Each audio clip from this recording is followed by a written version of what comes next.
Greetings, everyone. Welcome to another edition of What's Hot with Sea Tranquility. I'm your host, Pete Pardo, publisher and CEO of SOT. Today we got a couple new releases here. Some pretty notable stuff, some really enjoyable stuff, I might add. So we're going to kick it off, though, with a reissue from the fine folks at Esoteric Recordings, who have been re-releasing some gems from the catalogs of bands like Renaissance and Bebop Deluxe. So we've got this brand new reissue of Futurama, the band's second album from 1975. It's a great one.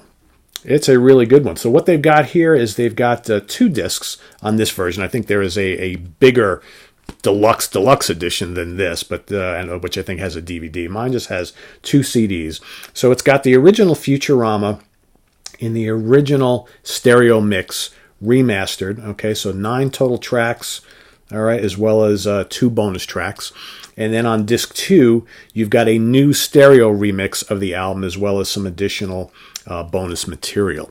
So a very, very cool album. Let's just take a look here. All right. There's the guys in the band, Bill Nelson and company. This is a brand new lineup for the band after their Axe Victim debut. Okay, we got a new rhythm section here. All right. A very cool proggy pop hard rock album that I dig a lot, and I think it's actually one of their more underrated albums. You know, their first four albums, pretty damn good. I know Sunburst Finish gets a lot of the notoriety as probably their best album, but man, I tell you, the first 3 albums, damn good. Got some great guitar playing on this. Let me tell you, the remaster job on the original mix sounds fantastic. The new stereo mix also sounds pretty damn good. It's hard to kind of, which one do I like better? I don't know. I never owned this album back in the day on LP or CD, so this is kind of like I've heard most of this album over the years, but this is my first time actually sitting down and listening to both. And I really dig it. It's actually a really cool album. What do we got as far as like some of the tracks here, which I think are some of the best? Stage Whispers is fantastic. Made in Heaven is really good. Sister Seagull, Music in Dreamland, Between the Worlds, Swan Song. Really, every song on here is very, very good. It's just a really, really solid album. Like I said, some great guitar playing, great vocals, catchy tunes, proggy, and just for 1975, you could kind of say a little bit glam rock, sort of. I think you have Bebop Deluxe and like Bowie and, The Sweet, maybe a little 10cc, kind of that kind of pop and rock and prog and glam type of thing. Very accessible stuff. I dig it. And the sound is just great. It's got a nice booklet in here with a, nice interview, kind of an essay from Mr. Nelson himself. More photographs and things like that. Really, really quality release from the folks at Esoteric, who always do just a great job. All right, next up, we got a very cool kind of bluesy, jazzy album from Robben Ford and Bill Evans, along with Keith Carlock and James Genus. It's called The Sunroom. All right. Mostly instrumental, a couple vocals on here from a few of the guys. Bill Evans, obviously one of the greatest sax players of the modern era. He's been around, though, for quite a while. And then, Robben Ford, guitar player extraordinaire. All right. Got a lot of playing on here. The rhythm section cooks. Got some additional folks in here on keyboards and whatnot, but it's a really, really good album. Like I said, it kind of bridges the gap between jazz and blues. All right, it's kind of like the halfway medium. So you got some nice jazz in here, some nice, really cool gutsy blues, but most of the songs kind of blend both styles. Highly recommend this. The Sunroom, great stuff. All right, here we got a very cool album. These are from what are they, a 5-piece? I forget. Hold on, I'll tell you in a second.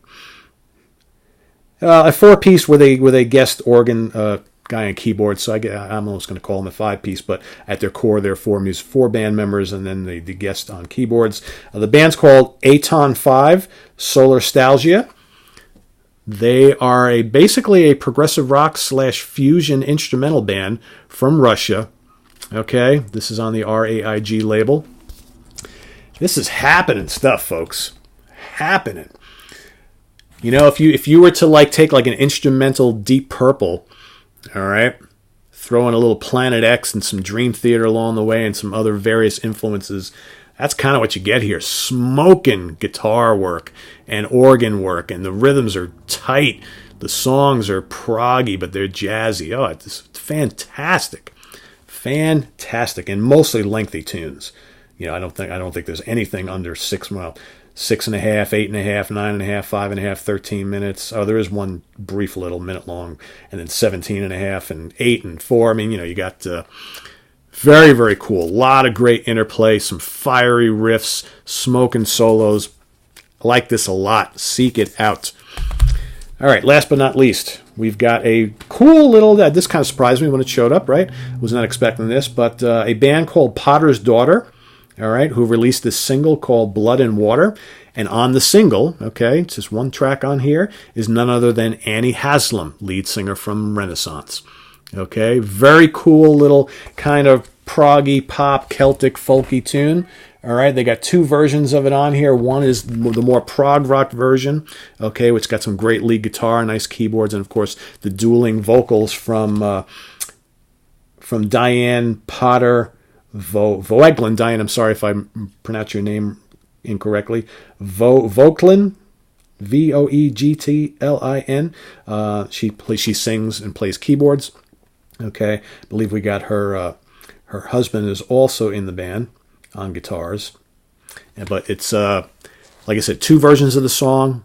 It's got nice pop melodies. Okay, loving hearing both vocalists, you know, Diane's and Annie's vocals are just fantastic together on here.